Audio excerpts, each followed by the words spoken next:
கண்ணப்பன் நகர் பகுதியில் பாஜக தேசிய மகளிர் அணி தலைவர் மற்றும் கோவை தெற்கு தொகுதி எம்எல்ஏ பாரதி ஸ்ரீனிவாசன் தலைமையில் சுயம் திட்டத்தின் கீழ் பெண்களுக்கு இலவச தையல் பயிற்சி மைய வகுப்புகள் துவக்க விழா நடைபெற்றது. இவ்விழாவில் பயிற்சியை துவக்கி வைத்த பின் செய்தியாளர்களை சந்தித்தார்.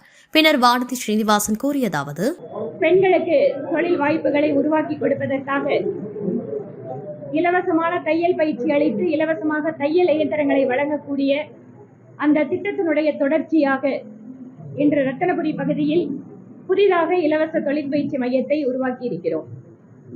மத்திய ஜவுளித்துறை அமைச்சகத்தினுடைய சமர்த் என்கின்ற திட்டத்தின் வாயிலாக திருப்பூர் ஏற்றுமதியாளர்கள் சங்கத்தோடு இணைந்து கோவை மாவட்டம் முழுவதும் இருக்கக்கூடிய பெண்களுக்கு கிட்டத்தட்ட கடந்த வருடத்தில் 1500 பெண்களுக்கு இலவசமாக தொழில் பயிற்சி அளித்து இலவசமாக தையல் இயந்திரங்களையும் வழங்கி இருக்கிறோம்.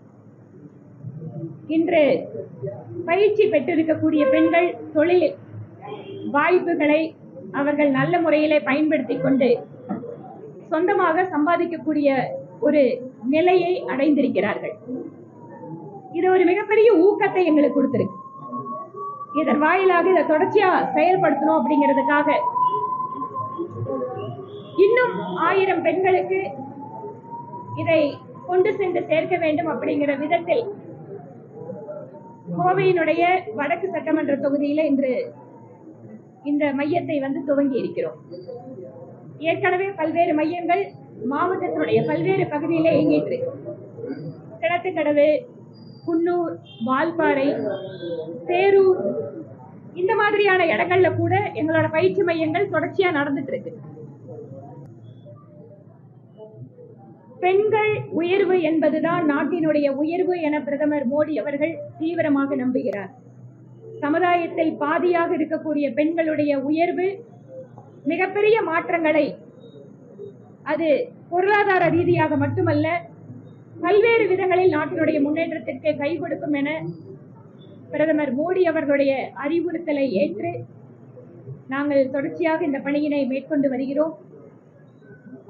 இன்று பாரதிய ஜனதா கட்சியினுடைய மாவட்ட பொதுச் செயலாளர் திரு சுதாகர் அவர்கள், துணைத் தலைவர் திரு கண்ணன் தேவராஜ், மண்டல் தலைவர் திரு அர்ஜுன் மற்றும் எங்களுடைய மற்ற நிர்வாகிகள் எல்லாம் இந்த நிகழ்விலே கலந்து கொண்டிருக்கிறார்கள். கோவையிலே உள்கட்டமைப்பை மேம்படுத்த வேண்டும் என்பதற்காக கடந்த 11 வருடங்களாக மத்தியிலே பாரதிய ஜனதா கட்சி அமைந்ததற்கு பின்பாக ரயில்வே துறையாக இருந்தாலும் சரி, விமான போக்குவரத்தாக இருந்தாலும் சரி, சிறு குறு தொழில் நிறுவனங்களை அவர்களுடைய பிரச்சனைகளை களைவதாகட்டும், எந்த ஒரு பிரிவுமே மத்திய அரசாங்கத்தினுடைய திட்டத்தோடு நெருக்கமாக அவர்கள் பயன்பெற வேண்டும் என்பதற்காக மத்திய அமைச்சர்களை இங்கு அழைத்து வருவதும் அல்லது இங்கு இருக்கக்கூடிய தொழில் அமைப்புகளை அல்லது சமூக அமைப்புகளை மத்திய அமைச்சர்களோடு சந்திக்க வைப்பதுமாக பாரதிய ஜனதா கட்சியினுடைய நிர்வாகிகள் தொடர்ச்சியாக பணிபுரிந்து வருகிறோம். தேர்ந்தெடுக்கப்பட்ட மக்கள் பிரதிநிதி என்கின்ற முறையிலே சட்டப்பேரவையிலும் கோவை தெற்கு தொகுதிக்கு மட்டுமல்ல ஒட்டுமொத்தமாக மேற்கு மண்டலம் முழுவதும் தொழில் வாய்ப்புகளாகட்டும், அடிப்படை கட்டமைப்பு வசதிகளாகட்டும், மெட்ரோ ரயில் திட்டமாகட்டும் குரல் கொடுப்பதிலே எங்களுடைய கூட்டணி கட்சியோடு இணைந்து பேரவையில் பல்வேறு முறை அரசாங்கத்தின் கவனத்திற்கு எடுத்து சென்றிருக்கிறோம். மாநில அரசும் பல்வேறு திட்டங்களை இந்த பகுதிக்கு புதிதாக கொடுத்திருக்கிறார். அந்த வகையில் கோவை விமான நிலையத்தினுடைய விரிவாக்கத்திற்காக நிலங்கள் மத்திய அரசாங்கத்தில் ஒப்படைக்கப்பட்டதற்கு பின்பாக அதற்காக ஆரம்ப கட்ட வேலைகள் துவங்கி இருக்கிறது. இந்த பணியினை விரைவுபடுத்த வேண்டும் என்பதற்காக 2 நாட்களுக்கு முன்பாக கோவையில் இருக்கக்கூடிய தொழில் அமைப்புகளுடைய நிர்வாகிகளோடு மத்திய விமானத்துறை அமைச்சரை சந்தித்தோம். அடுத்து வரக்கூடிய 2 வருட காலத்திற்குள்ளாக புதிதாக முனையங்களை ஏற்படுத்துவதற்கான பணிகளை துவங்கி இருக்கிறோம். நிச்சயமாக மிக குறைவான காலத்திற்குள்ளாக அதை நாங்கள் முடித்துக் கொடுக்கிறோம். இந்த பகுதியினுடைய பல்வேறு வாய்ப்புகள் எங்களுக்கு புரிந்திருக்கிறது. அது மருத்துவத்துறையாகட்டும், கல்வியாகட்டும், தொழில்துறையாகட்டும் அல்லது சுற்றுலாத்துறையாகட்டும் பல்வேறு விதங்களில் கோவை விமான நிலையம் விரிவாக்கம் செய்யப்பட வேண்டும். அதற்கு எங்களுடைய முழு ஒத்துழைப்பு இருக்கும் என மத்திய அமைச்சர் தெரிவித்திருக்கிறார். அவர் கோவைக்கு வந்து நேரடியாக பார்க்க வேண்டும் எனவும் நான் கோரிக்கை வைத்திருக்கிறேன். அடுத்த மாதத்தில் வருவதாக உறுதியளித்திருக்கிறார். நாமக்கல் மாவட்டத்தில் குறிப்பாக விசைத்தறி தொழிலாளர்களிடம் சிறுநீரகம் அவர்களை ஏமாற்றி லட்சக்கணக்கான ரூபாயை அவர்களுக்கு கொடுக்கிறேன் என்று சொல்லிக்கொண்டு இடைத்தரகர்களாக இருப்பவர்கள் பல்வேறு நபர்களிடம் முறைகேடு செய்திருப்பதாக தகவல்கள் வருகிறது. ஊடகங்களிலும் இதற்கான செய்திகள் வந்து கொண்டிருக்கிறது. இது பற்றி கேள்வி எழுப்புகின்ற பொழுது சுகாதாரத்துறை அமைச்சர் இது திருட்டு அல்ல, முறைகேடு அப்படிங்கிற ஒரு வார்த்தையை சொல்லியிருக்கார். திருட்டாக இருந்தாலும் முறைகேடாக இருந்தாலும் அதை தடுப்பதற்குத்தான் மாநில அரசு இருக்கிறது, பதில் சொல்வதற்கல்ல. அதிலும் இந்த மாதிரி பதில் சொல்லி மழுப்புவதற்கல்ல. ஒரு ஏழை தொழிலாளர்கள் அவர்களுக்கு ஒரு பிரச்சனையின் போது இந்த சிறுநீரகத்தை விற்பதற்கான வாய்ப்பு இருக்கிறது. அதுவும் இத்தனை வருட காலம் திமுகவினுடைய சட்டமன்ற உறுப்பினருக்கு சொந்தமான ஒரு குறிப்பிட்ட மருத்துவமனை நோக்கி இத்தனை குற்றச்சாட்டுகளும் எழுகின்றன என்றால் மாநில அரசு பாராமுகமாக இத்தனை வருடங்கள் காத்திருக்க இவர்கள் இங்கு பாராமுகமாக இருந்திருக்கிறார்கள் என்பதுதான் இதனோட அர்த்தம். ஆனால் நலம் முகாம் இதன் மூலமா நாங்க மருத்துவ வசதி செஞ்சு கொடுக்கிறேன்னு தேர்தல் வந்த உடனே மாநில அரசு ஆரம்பிச்சிருக்காங்க. இங்க கிட்டத்தட்ட கடந்த 3 வருட காலமாக நலம் என்கின்ற மருத்துவ முகாம வாரம் நாங்க நடத்திட்டு இருக்கோம். பிஜி மருத்துவக் கல்லூரியோடு இணைந்து இந்த நலம் முகாம கோயம்புத்தூர்ல நடத்திட்டு இருக்கோம். தேர்தல் வரும்போதுதான் நலத்தை பத்தி மாநில அரசுக்கு அக்கறை வந்திருக்கு. அதனால இந்த சிறுநீரக குற்றம் தொடர்பாக சம்பந்தப்பட்ட ஆட்கள் யாராக இருந்தாலும் உடனடியாக நடவடிக்கை எடுக்க வேண்டும். அது மட்டுமல்ல, யார் இதில் பாதிக்கப்பட்டிருக்கிறார்களோ அவர்களுக்கு உரிய இழப்பீடு நிவாரணம் வழங்குவதையும் பாரதிய ஜனதா கட்சி மாநில அரசிடம் கோரிக்கை வைக்கிறது.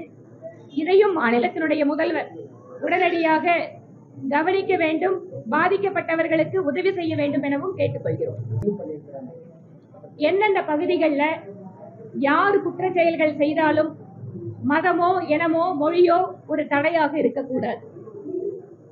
குற்றத்தில் சம்பந்தப்பட்டிருப்பவர்கள் எந்த மதம், எந்த மொழி, எந்த மாநிலம் என்று பார்த்து நடவடிக்கை அப்படின்னு எடுத்தோம்னா அது நியாயமான வேலையா இருக்காது.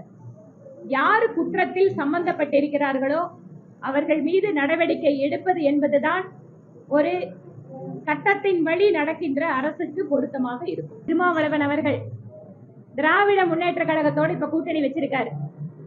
அடிக்கடி கூட்டணியினுக்கு தலைவராக இருக்கின்ற மாநிலத்தினுடைய முதலமைச்சரை சந்திச்சு பேசுறாரு.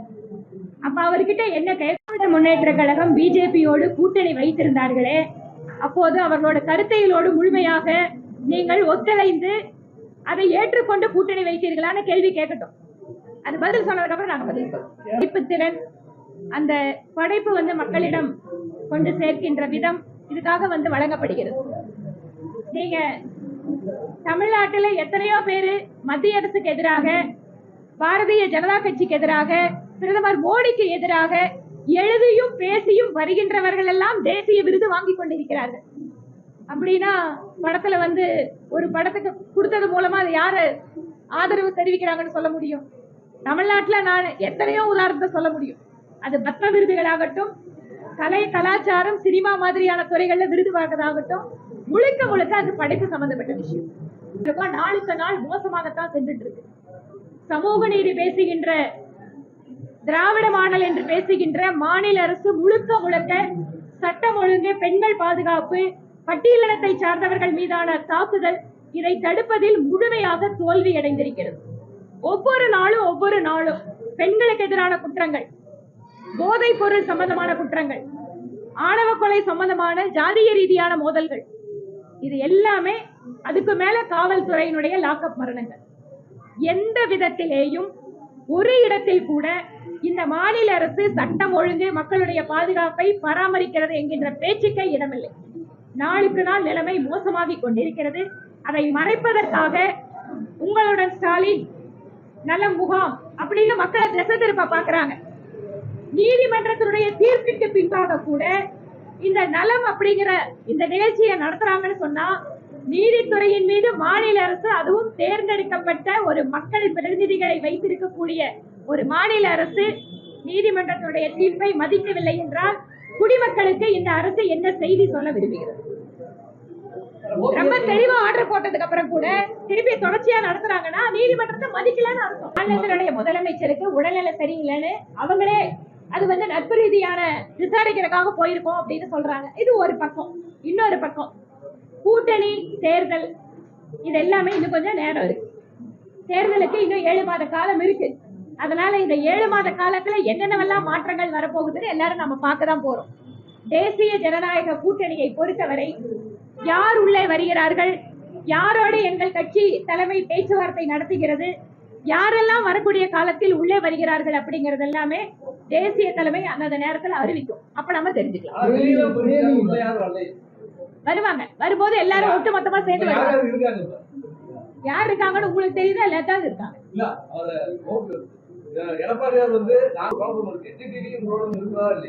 எந்த குழப்பமும் தேசிய ஜனநாயக கூட்டணியில இல்லைங்க. இங்க இருக்கக்கூடிய ஒரே குறிக்கோள் திராவிட முன்னேற்ற கழகத்துக்கு எதிராக பலமான கூட்டணியை அமைப்பது, திராவிட முன்னேற்ற கழகத்திற்கு எதிரான வாக்குகளை ஒருமித்த வகையிலே பெறுவது. இந்த அடிப்படையில தான் தேசிய ஜனநாயக கூட்டணி அமைக்கப்பட்டிருக்கிறது. இதைத்தான் எங்களுடைய உள்துறை அமைச்சர் திரு அமித்ஷா தெளிவாக்கி இருக்காரு.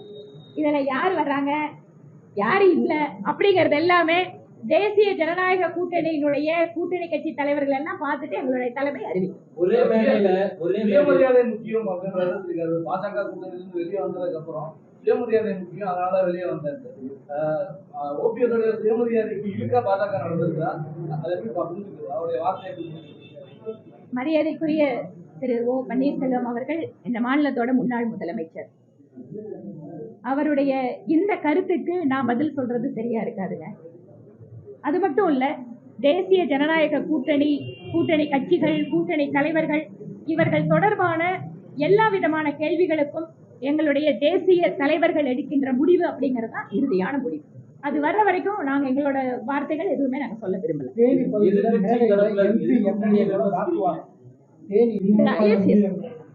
திராவிட முன்னேற்ற வாக்கு கேட்டு போகிற மக்கள் மட்டும் எதிரி அல்ல.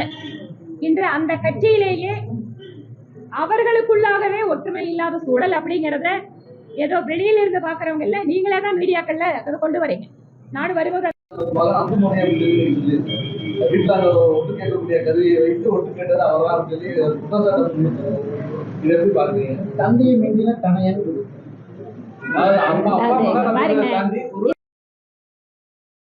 அவங்களோட நிலைப்பாடு ஏதாவது சொன்னாங்கன்னா அதுக்கு விமர்சனம் பண்ணா தெரியாது. இந்த உறவுக்குள்ள போய் நாங்க எந்த விமர்சனம் செய்யறது முறையா இருக்காது. அது ஒண்ணு.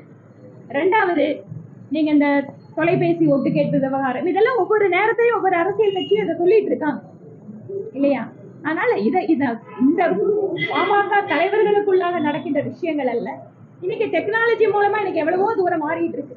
அதனால இதெல்லாம் இருக்கக்கூடிய ஒரு பிரச்சனை. இது பொதுவெளியில் இருக்கக்கூடிய பிரச்சனை தான். அது தாய் மூலமா வர்றது மத்திய தொடர்பு கூடிய ஒரு துறை அப்படிங்கிறப்ப இந்த அவ்வளவு சாதாரண ஒருத்தருடைய தொலைபேசியோ மாநில அரசும் அதை பண்ண முடியும். மும்பையில இருக்காங்க. மும்பையில தமிழ்நாட்டை புதுக்கோட்டையை சார்ந்த ஒருவர் எம்எல்ஏவே இருக்காரு. நீங்க வாக்காளர் இல்லைங்க. மகாராஷ்டிரத்துல ஒரு தமிழர் எம்எல்ஏவாக, பிஜேபி எம்எல்ஏவாக இருக்கிறார். எல்லா இடங்கள்லயும் இந்தியா முழுக்க யாரு எந்த மாநிலத்தை சார்ந்தவர் மொழி பேசுகிறார் அப்படின்னு வாக்குரிமை அல்ல. அத்தனை பேரும் இந்திய குடிமக்கள்.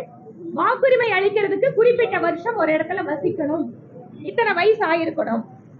இப்படிதான் நம்மள சட்டத்துல தேர்தல் கமிஷன் வச்சிருக்கே தவிர இந்த மொழி பேசுறவங்க அந்த மாநிலத்துக்கு போனா வாக்கு கொடுக்க கூடாதுன்னு சொல்லலைங்க. சட்டத்தின்படி தேர்தல் கமிஷன் என்ன நடைமுறை இருக்கோ அது எங்காவது மாறும் போது அப்ப எல்லாத்துக்குமே ஒரு அக்கறை வரணும், கவலை வரணும். ஆனா வடமாநில தொழிலாளர்கள் மீது திட்டமிட்ட ரீதியில் வெறுப்பு கருத்துக்களை பேசுகின்ற, வடமாநில தொழிலாளர்களுக்கு எதிராக பேசுவதன் காரணமாக தன்னுடைய அரசியல் செல்வாக்கு வளரும் என்று நினைக்கின்ற தலைவர்கள், பிரிவினைவாதம் பேசுகின்ற தலைவர்கள் இந்த மாதிரி விஷயத்த பேசுறாங்க. தேர்தல் கமிஷன் ஒரு வாக்காளராக பதிவு செய்வதற்கு அவருக்கு என்ன ஆதரவாக சான்றாவணங்கள் இருக்கோ அந்த அடிப்படையில தான் பண்ண முடியும். அப்படி எங்காவது மீறி இருக்காங்கன்னா தாராளமா நீங்க தேர்தல் கமிஷன் கிட்ட புகார் கொடுங்க. நானும் உங்களுக்கு சொல்றேன், இதே பீகாரை பத்தி நானே நேர்ல போய் கூட பார்த்து பேசிட்டு வந்திருக்கோம். அதனால பீகார்ல யாருக்கு அந்த மாதிரி சான்றாவணங்கள் இல்லாமல் அல்லது சான்றாவணங்கள் இருந்து எங்க பேரை விட்டுருக்காங்கன்னா அவங்களுக்கு அப்பீல் பெர்மிஷன் கொடுத்துருக்காங்க.